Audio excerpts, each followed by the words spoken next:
We are all so excited about coming to Manchester.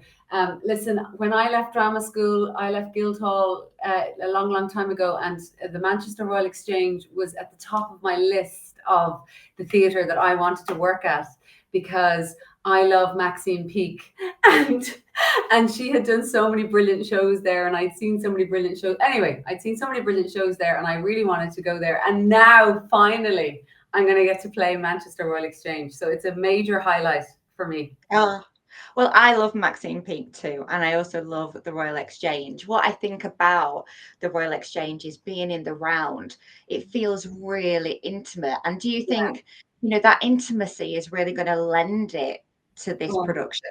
yes, I do. I do. Yeah, I do. I mean, I couldn't get over it when I was standing in the theater, and it is, um, like you feel like you're so close to everybody, and you know what it is, it has intimacy and it has scope.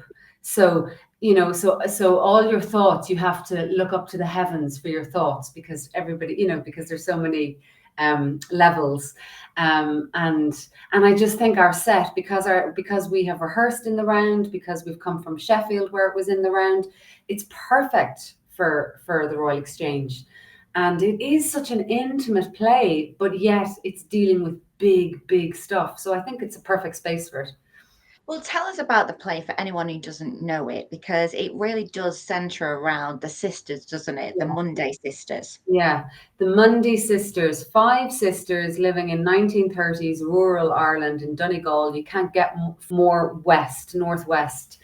And these sisters, these beautiful sisters, this is the summer when two major things happen. Their brother comes back from Uganda. So their brother, he's a priest, Father Jack. He comes back from Uganda, and with that, there's this huge hope that, in a sense, their lives will be changed for the better, and that, in a way, that they might, they sit on these hopes and desires. And the fact that Father Jack is back, like he's the guy that kind of elevates them, that gives them a bit of status in the community.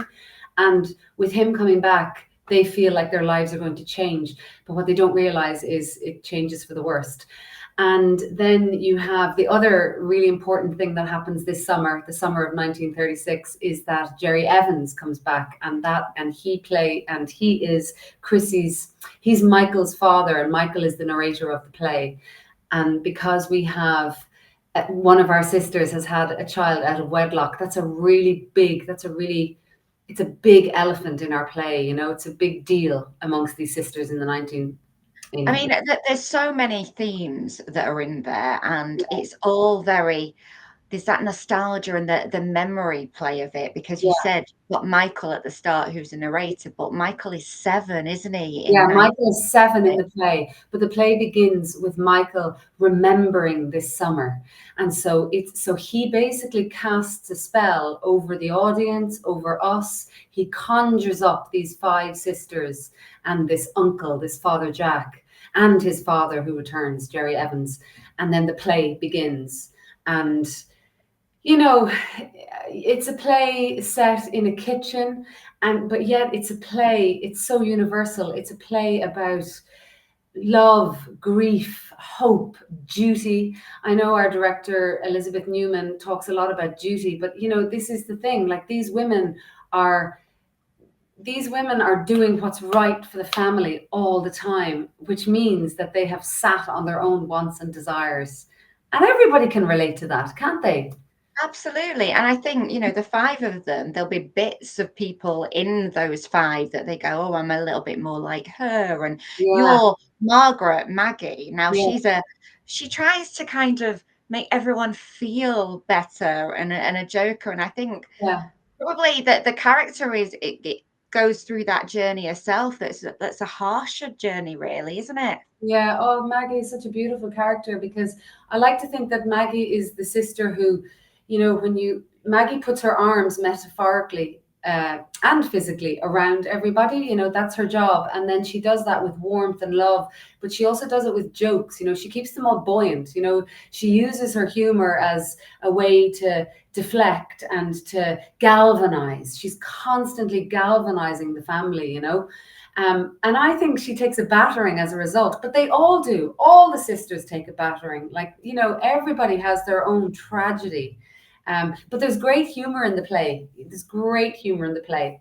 Yeah, Absolutely. yeah, yeah, Brian Friel. And I yeah, mean, the accent that you've got there, coming from Ireland yourself, yeah. playing this iconic play. I mean, this play has been over 30 years it's Yeah. been running. How does it feel to be a part of that and the play's history now? It's a real privilege, and I'm so proud of this production. And I've always loved Brian Friel. I've always loved his work. His writing is it's so poetic and it's so simple, and every word is like, it's not simple. Sorry, it looks like it's simple, and it's not. You know, the amount of now, right. All right, ready? Like those words, the amount of times in the play I use those words, and they're always about gathering, trying to stay focused, trying to deflect, trying to galvanize, trying to keep everybody buoyant. You know, it's like it's so clever. The writing is so clever. And I also think there's nothing nicer than watching people, you know, it's like a tennis match, you know, the dialogue, it zips along, you know, and it just seems so ordinary, and it's not, you know, it combusts like how family life does.